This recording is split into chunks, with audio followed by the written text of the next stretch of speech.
President Obama laid out his plan to close the detention facility at Guantanamo Bay, Cuba today.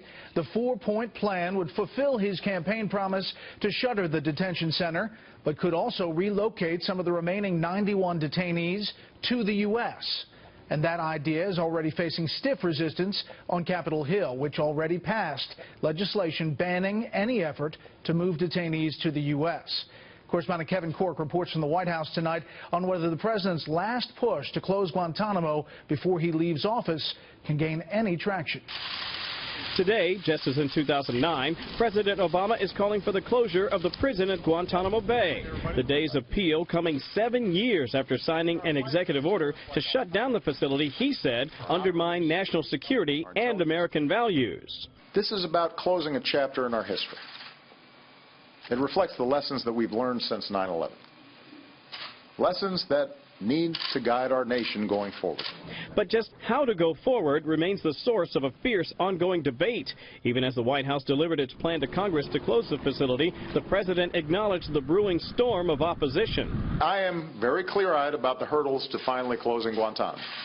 The politics of this are tough. So we'll review President Obama's plan, but since it includes bringing dangerous terrorists to facilities in U.S. communities, he should know that the bipartisan will of Congress has already been expressed against that proposal. The president today laid out a four-point plan to close the prison, including securing the transfer of 35 detainees to foreign countries, a full review of the military commission process, a commitment to use legal tools to try those eligible under Article 3, and an effort to find U.S. locations to hold detainees who can't be released for security reasons.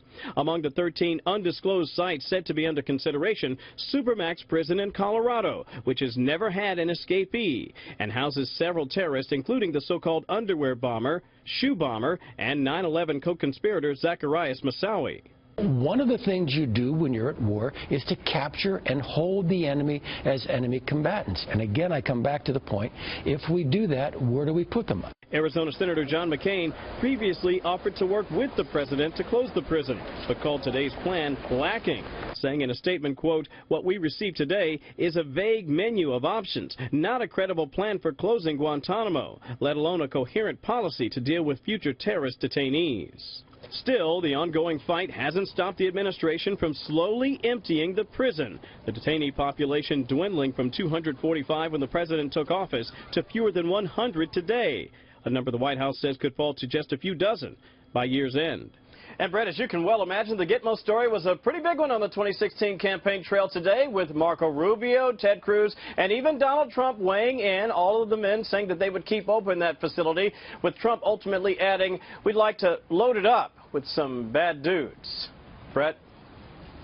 Kevin Corke, live on the North Lawn. Kevin, thank you.